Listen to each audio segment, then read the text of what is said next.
Some weeks leadership feels less like steering a ship and more like bailing water with a coffee mug.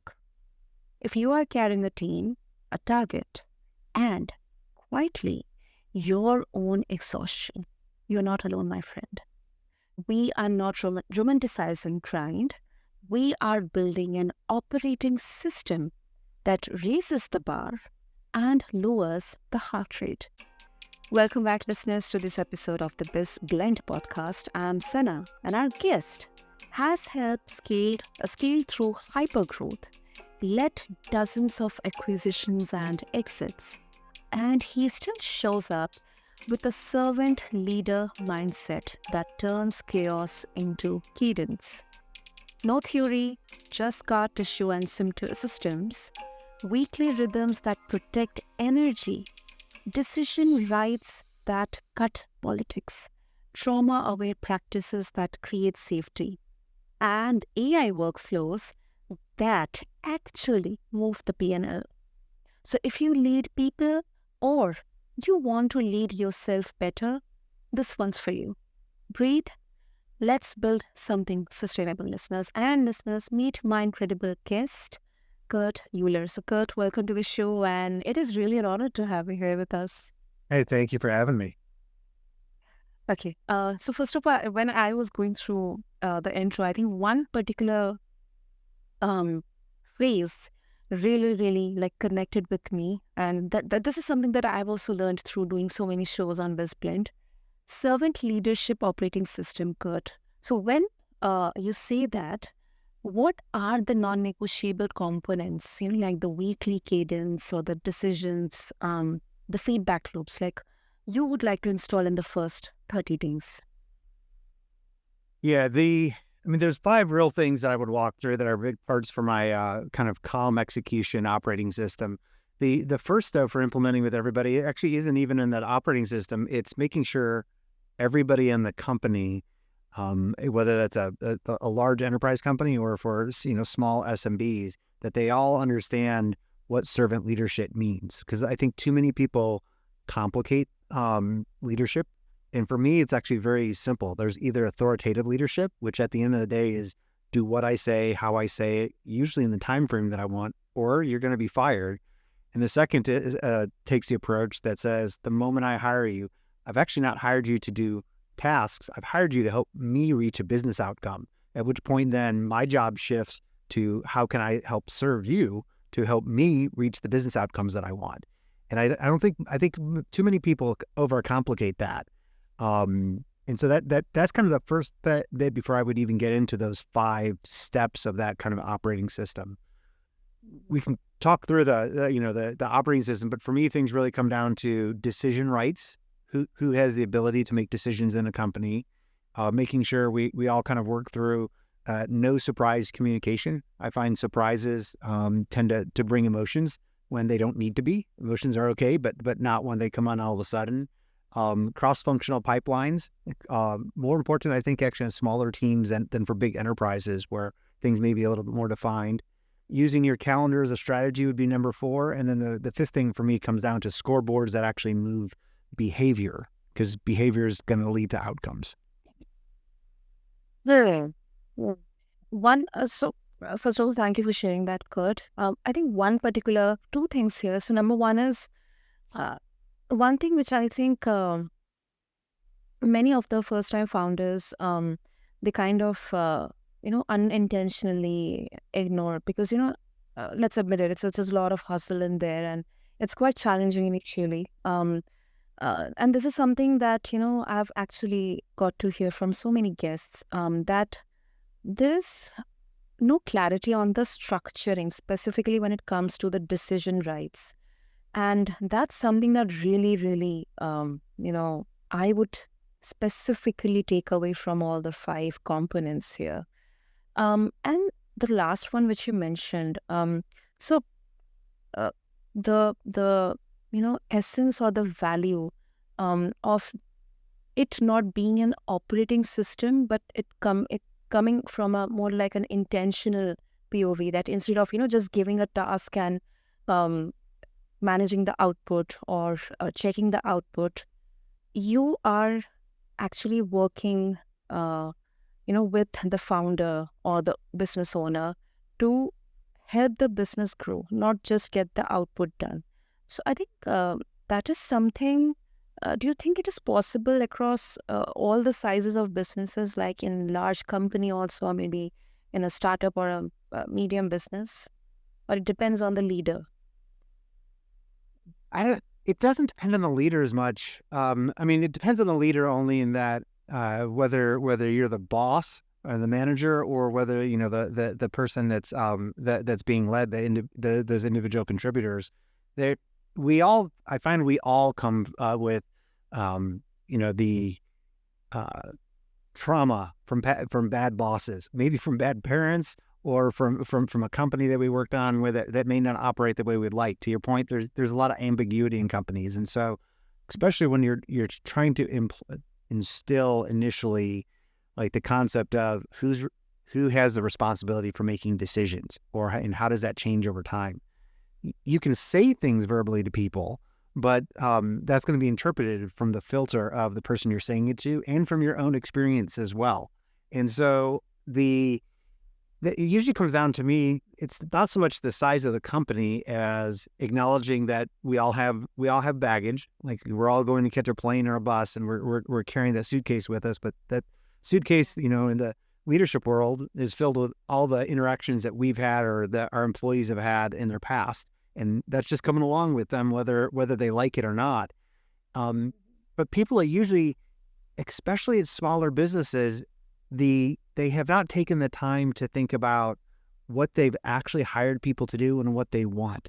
I was speaking with somebody a couple weeks ago that owns a pretty large lawn care business here in the United States, and so, like, the approach that he takes is, like, he usually has 1 to 2 person teams that will go out to mow lawns, trim bushes and whatnot at people's houses.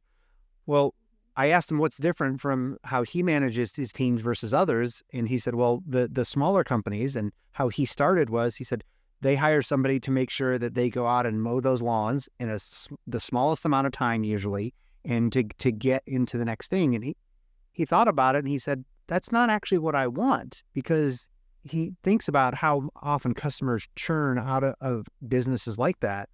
And so when he sends out that 1 person or 2 person team, he points out that, hey, I'm sending you out to mow their lawn to see if maybe there's other business we could upsell as well. But the first thing that I want is, I want you to leave that person. If you have any engagement with them, or you see them in any way, I want you to leave them with a smile, and for them to be happy that we have shown up that day. Well, that starts to change then a little bit. So what that looks like is, whether and he also gives them the same flexibility for decisions of, hey, I want you to look for opportunities with neighbors where you might be able to have a positive engagement with them that you might not otherwise do that. Well, now he has people that otherwise would be, driving a lawnmower and a truck around, and instead they're making sure to knock on the door and say, hey, we're here. I just wanted to see if there's anything else you need from us today. And sometimes they'll take trash cans down to the street if it's time for the trash to get picked up. And they take that extra little bit of time, and they have almost no customers leave them, because the person that's showing up, they've given them the responsibility of saying, your job is to make sure this person is happy. And then because as they're more blue collar workers, they don't expect them to enter things into like a CRM, but they have a system in place where they can text a voice note back to the office and just say, hey, here's what I saw, or here's what's going on with that customer. And so, like, they also, because they do that, they engage and find out, oh, they have a spouse that's going through a medical issue. Well, they just kind of make note of it, and then the office can decide, do they do something else sent out? Definitely. And also another interesting component of the non-negotiables here. So, which you mentioned is, and I'm really, really interested to know, is the scoreboard uh, as per the behavior. If I'm right in there, what exactly is that? Like, how do we create something like that? Good. Yeah, great question. So I generally work with middle market size software companies. And so they're going to have a customer success team. And so, those are the people that are responsible with making sure people, know how have been trained on the software, that they're maybe looking for upsell opportunities.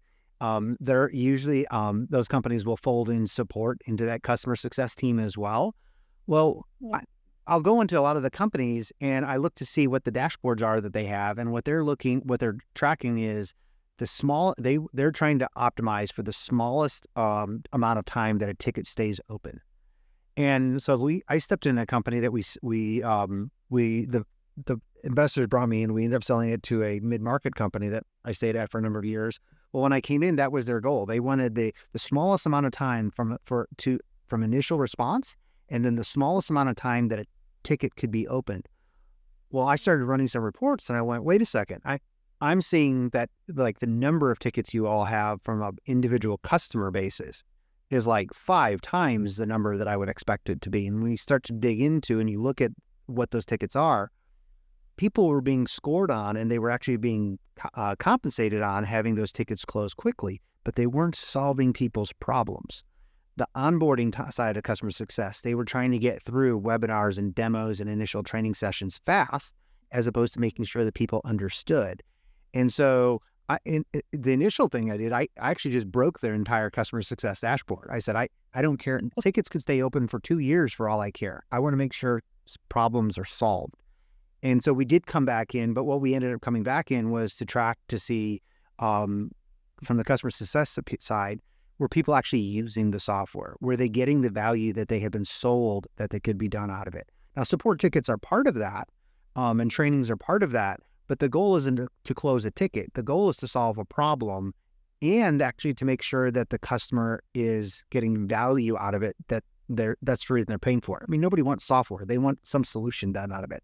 Well, that's the same thing if it's a small, SMB, whether it's mowing lawns or something else.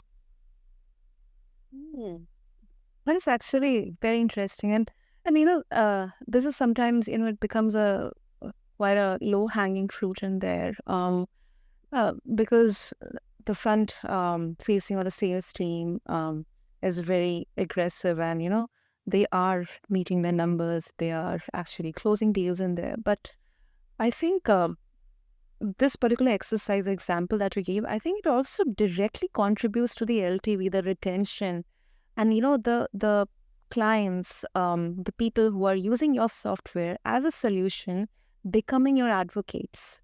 So yeah, that's very, very apt example in here. Yeah, absolutely. And it's a hard balance sometimes especially for small businesses, if they're on the, say, consulting side, if they're building websites or doing marketing work or freelance consulting work, because you generally want to charge for your hours and things. And I always encourage people, don't charge for your hours, charge for the value that you're giving. But to your point, I want raving fans out of my customers. I mean, there's always somebody, whether locally or especially globally, that will undercut you from a price perspective. And so that's never a place you want to be in. What you're looking for is somebody came to you to build them a website, and what are they wanting out of that? Now, there are cases, in the case of, say, a small, 1 to 5 person website design company, there are people that need a website as just kind of a quote business card website. Doesn't need to have much functionality. That's very different than knowing what that customer is wanting, to say, oh, are they wanting to drive leads, or are they wanting to have content that they can send out to people to stay top of mind? Or is it something like real estate in the United States where there's going to be very complicated data feeds behind there? So you do have to segment your customers, but it's understanding they may have come to you for the product, but what are they trying to do with it? Good. Okay. And Kurt, now let's bring in the energy and safety here. Suppose it's the human aspects, as people say in business. Now high performers, they burn bright and then they burn out. What signals tell you a team needs trauma-aware practices before performance slips? Yeah, there's several things that I kind of bring in there. The first is, I really believe in kind of the concept of trust contracts. And so, I mean, many companies, if not most, will have, on their website somewhere, here's the cultural values that they claim to have. But if you go sit in and you listen to their meetings or you listen to the one-on-ones, the behavior of people does not match what's on the website. And so, I was at this mid-market software company, and so I spoke as I came onto the C-suite team, and I knew as part of the interviewing and joining them that I was going to align with people on how they would choose to lead. So I wrote out for things on the website without reviewing with anyone. Here's how we expect people to behave. This is who we hire. And not from a cultural perspective, like, hey, would we like to all hang out after work? But things that you would see in people's actions. And so some of the things that were on there, we expect people to have we expect people to have healthy conflict. We want them to push towards, I'd rather you make a decision than sit and wait for somebody else. So if you're trying to get approval from me and I'm not available, well, then you need to make the decision for the customer and just move forward. And so when you start to put in place some of those things, it's not just enough to put it on the website. So as part of everybody's onboarding, and we would keep reminding people at our team meetings to say, hey, this is not just activities from a trust perspective that we expect to see from you. This is what you should expect to see from your boss and everybody above you. And if you are not experiencing these things and the actions that you see from them, you can use what's on the website to call us out about that. And here's how. And if you've gone to your boss about it, and they're not pointing out with, like, we'll stay with the healthy conflict one, because a lot of times people don't have healthy conflict. Well, then here's how you can go into the organization to bring that up, because we're trying to coach people to have that healthy contact. And so that's part of establishing the trust. Another part with that would be, like, we'll stay with healthy conflict, is actually having both you may build it into the program of one-on-ones and team meetings, but kind of walking people through training how to have healthy dissent. And so, like, what's a ritual?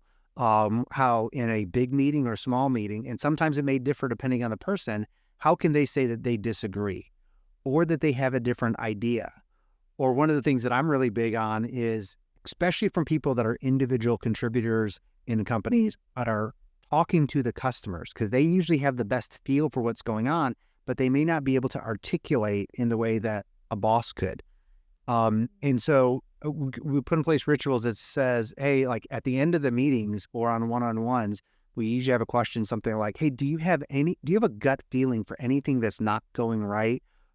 For you, for other people on the team, or for our customers. And we kind of give them the disclaimer every time. You don't have to, you could be wrong, but if you have a feeling, I just want to know what the feeling is and articulate it the best way that you can. And so that's the rituals we put in place so that people feel safe doing it. But then you have to follow up on that, especially on team meetings. So it's easier for small businesses, because if you have like a 3 to 5 person team, you all are talking all the time. You just have to be intentional on when somebody comes to you with healthy dissent on that, with healthy conflict, you need to come back and speak very highly of that person, and bringing up how especially usually if they were wrong on something, I won't bring it up as an example, but I'll bring up, hey, when they pointed out something that wasn't going well within an operating system in the company, or something we were doing with a customer, and they pushed back on me, or they pushed back on their boss on it, we want to make sure we reward that behavior. And so I'll do micro rewards from a monetary perspective, or gifts, and I'll send dinner to that person and their family so that they actually feel it. But I want to make sure everybody on the team sees that, because we all have that PTSD from working for bad bosses. And so even though you may say these things, if you're not coming back and speaking highly of people that push back on you in a good way, well, nobody's going to believe you on that. Especially if you were really thoughtful of, this is the direction we needed to go, and say Amanda on the team pointed out that this wasn't going to work well with customers, and she has a feeling for that, and so you did it her way. Well, pointing out that to your team, whether it's a 3-person team or a 300-person team, that I was going to do A, she talked me into B, and B was the right way. That's pointing out that, hey, you might be wrong, and that you and the company will be better by people coming up with those ideas. So at least so you can discuss them. Definitely. I think once again, it comes back to the decision rights, that structuring. And secondly, um, I think, sometimes bringing in the concept of um, trauma awareness or safety, especially within teams, it kind of, is interpreted as this discussion around soft skills, or more towards the human aspect, because business is all about numbers and targets and revenue and profit. But I think that, this, what you shared, it goes in for um, safety, but not from a fluff point of view. That um, there is a healthy conflict. If even if you are maybe you are saying that incorrectly, or something that you would like to share, and it's not not favorable, but it's unpleasant. Um, you are actually, the manager or the boss is actually connecting with you, interacting with you, and giving you that guidance that, whatever you said, it is unpleasant, but let me help you with that as well. So there's accountability, but then it's not like, just throwing away and just, shouting or having some aggressive conversations, kind of a punishment in there. So I think this definitely calls for a balance in there. Absolutely. And to your point, it both is acknowledging that, hey, there's another person on the side of that conversation, if you're the boss, but it's also acknowledging, which is why I like the servant leadership versus authoritative leadership is, especially if it's let's just even stay with that lawn care business where it's like the friend that I was talking to. I mean, he has about 100 people that work or that work in his company full time, and not to counting some contractors. So that's a pretty decent sized organization. So for for him, and even the level 1 or 2 underneath him, they like he could think he's trying to make all the decisions possible, but how many different decisions does the person who's driving the truck and showing up to mow somebody's lawn, like how many decisions does that person actually make that the both his boss and my friend that's the owner of the company, that they never know about? And not just like directions of driving the vehicle, but the tons of things. And so it's acknowledging that not only is there another person on the side, but that person has information, especially information from interactions with customers, that I would never have as the boss who's sitting in the office. And so if you stay with that lawn care business, well, one of the ways you might know that somebody was going to churn is they might start to notice that the house is starting to get into disrepair. Or maybe there's upsell opportunities with a partner where, hey, it's starting to look like maybe they're going to need their house painted, or their gutters need to be cleaned. Well, maybe your company could do the gutters, but you don't paint houses. Well, by starting to look for those things, only the person that's interacting with the customer is going to have some of that information. And so, acknowledging that from a leader and boss perspective, not only could they have good ideas, but they have data that I'm not going to have about our customers unless I make sure that it's a safe environment for them to share them, and or I provide some way for them to actually communicate that. As I mentioned, like, hey, we all know, even in technology companies, most people don't like filling in things in a CRM. It's one of the nice things about AI right now is, it'll listen to meetings, it'll transcribe things, but being able to allow somebody just to do a voice note and send it off, and it goes into the systems and they don't have to worry about it. Like that's easy things to do. You just have to put in place the workflows. Yeah. And I think, born from this is a culture, especially for startups or small and medium businesses. I think these are so fundamental components of the workplace culture that we, always kind of talk about. And I think this is getting so much relevance right now. People are actually not looking at, um, how good the company is, or about the stock values and, the brand name, but they're more looking into the company culture, the workplace culture. So these are really, really some fundamental components. They become the building blocks, they become the blueprint in there. Yeah, I mean, I've seen a lot of data that talks about people will take lower compensation for certain like flexibility in the hours they can work and days that they come in the office. And I think at a certain level that comes into play, but especially for people at a lot of small businesses, the people that are working, especially like blue collar businesses, cleaning businesses and whatnot, like the people that are working there, like they need to work as many hours as they can, a lot of times, but they're still going I want people not just to show up at the company to kind of put in the minimum amount of hours and the minimum amount of effort. I want them to feel like, hey, we actually have their back. Hey, we're actually managing the company in a way so that if things slow down, we won't have to just lay them off. And so, like having that servant approach, and from a culture perspective, has people thinking through that. Hey, my boss, the owner of this company, or the owners in the company, if there's investors, that they actually care for us, and that's actually really easy from a business perspective too, because like it doesn't have to be just a feel good thing. Like I think about things where, look, yes, at the end of the day, I do need every single member of the company I'm at to be productive. But the question then everybody needs to ask themselves is how productive do you need them to be over what time frames? And so, it's one thing if somebody has a sick kid or a sick spouse, and so they're maybe they're not going to be able to come into work, or their productivity is not going to be as good for this week.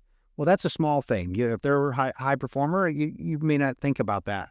Well, what if they got thrust into elder care? So I had one of the best product managers I've ever had just almost disappear. And it was like 4 or 5 days in, and I kind of reach out to him and I'm like, what's going on? Didn't hear anything. So finally I follow up, and it's like that. We have to talk. They're like, there's a problem here. And like, it's a job problem if we're not going to talk. Well, as we started talking, he got thrust into elder care. So one parent had passed, and so got instantly thrust into Alzheimer's, and was trying to figure that out. Well, if I looked at just his productivity over the course of 2 weeks, maybe even up to 2 months, he was nowhere near as productive. I mean, like he was 20 to 30% of as effective as he normally was during, say, that 2-month time period. He was still better. He was still almost on average from a product manager, because he was a really high performer. If I looked at his results over the year, like from when that happened from the next 12 months, he was still probably one of the best top 3 product managers I had ever had. And so by stepping in and forcing the healthy conflict that said, hey, something's going wrong, he was just scared because he was trying to figure things out. So I was like, well, instantly, you're not going to do anything for the next couple of days just to try to figure this out. There's no point in treading water. We can cover that. But I need you to come in with a plan that has as much flexibility as possible.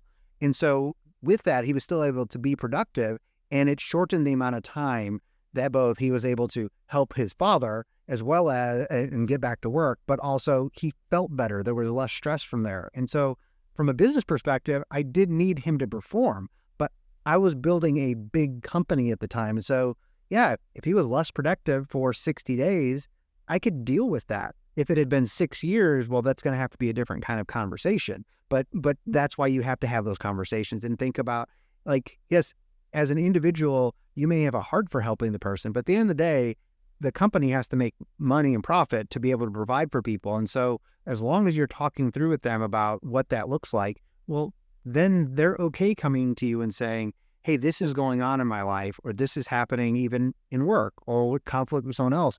And you can help deal with those ebbs and flows and efficiency.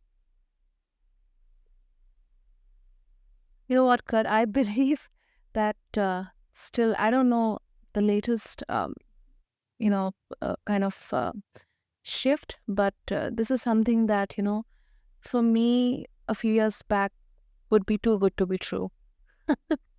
But I'm really, really glad to know that, there's still, especially at the leadership levels, people out there are who would not just have a very tunnel vision in terms of when it comes to any specific employee, especially, who has been a brilliant contributor or a good performer, but maybe due to some personal or any kind of, problems out there, he or she couldn't be able to perform as per the expectations. And people are there to help them out or collaborate or, work out some kind of plan which works not only in favor of the person, but also for the business as well. That's something I feel Yeah.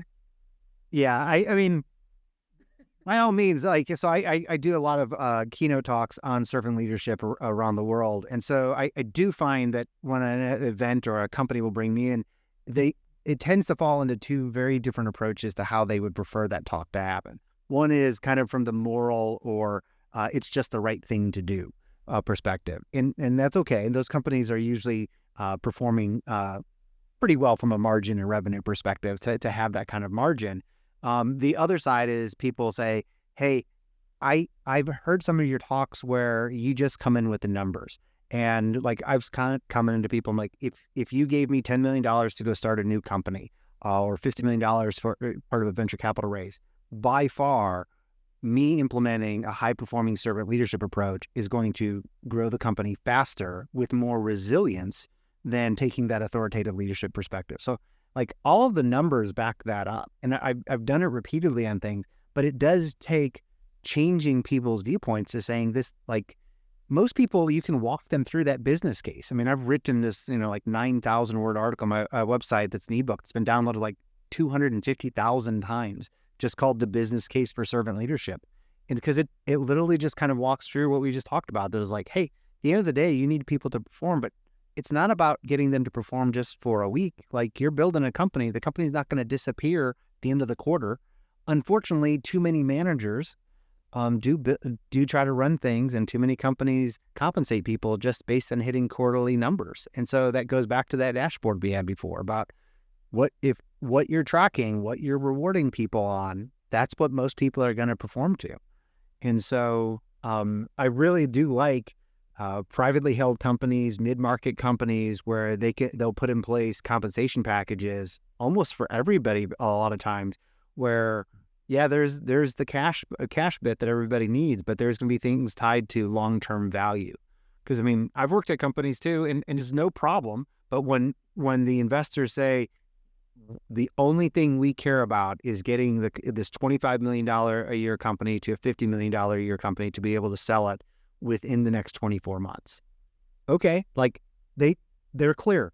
They have zero value beyond that. They just want to be able to hit enough numbers to be able to sell it, sell it. And one of those is we need it to be at a $50 million a year run rate. Okay, they're very clear. That's actually really good to manage, but then we get to tell that to as many people as we can in the company. We're not building long-term momentum. We're doing everything we can towards that. Exactly.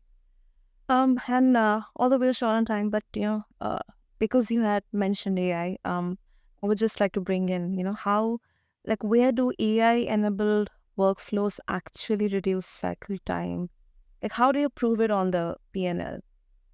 Yeah, so a lot of it is on if it's kind of grunt work and repetitious, that's where it does help a lot. I mean, I've played around with N8N and other things, and I mean, so much. I mean, I think we've all seen is the hype doesn't necessarily live up to what we see in reality. And so I need a lot more people involved in it. But it changes who I'm hiring now. Like if I'm hiring somebody to help write content for my marketing team, well, I'm not hiring junior writers at this point because I have a lot of AI tools that can help. So I'm going to hire people that are more editors and managers. But in any position, even office managers at this point, I'm hiring people less for the specific skills they have today. Instead, I'm hiring people because I need people that'll help me build the workflows. We talked about like the person talking to customers, the person doing the work is often going to have more insight into what could be automated. And then I can help them figure that out, automate that. And so I want people that are systems thinker, people that are data literate. Like they don't have to know how to build a dashboard, but they can understand numbers and data if I give it to them. And the third thing is I want people that are really comfortable with change, both change that they'll bring change into what they're doing, but they're also very comfortable with me bringing in change to them. And so if we say like that content manager team, like I was at a mid-market company and literally I spent like 80 to 85% of my time just trying to mad scientist what this 30-person content team I was doing for an entire quarter. And they knew it. And it was like, they were performing really well. They wrote like 7 million words of human written AI enhanced content. And they would ask me, what are you doing? I said, I'm trying to completely mad scientist stuff that will change everything you all do in your day-to-day activity. And you'll know when it's done because I'll come to you with a new workflow. Wow. Brilliant, good. Brilliant. And before we wrap up, if our listeners, they would like to connect with you, what would be the best way? My personal website, Kurt Uhlir, UHLIR.com, or you can just search for Kurt Servant Leadership and Google will take you to my website. Brilliant. So listeners, what I'll do for you is I'll have all the details in the show notes. So just refer to them along with this episode on whichever platform you listen to your podcast to, and let's try to land this gently. Leadership isn't a cape, it is a cadence. And today, in this conversation, we mapped an operating system that respects both outcomes and oxygen, clear decision rights, weekly rhythms that guard energy, trauma-aware habits that keep talent whole, WHOLE, and AI that earns its seat by shrinking time to value. If you felt seen, good. If you felt challenged, even better. So, Kurt, thank you so much for this really, really insightful conversation. Really enjoyed it. Thank you so much. Thank you.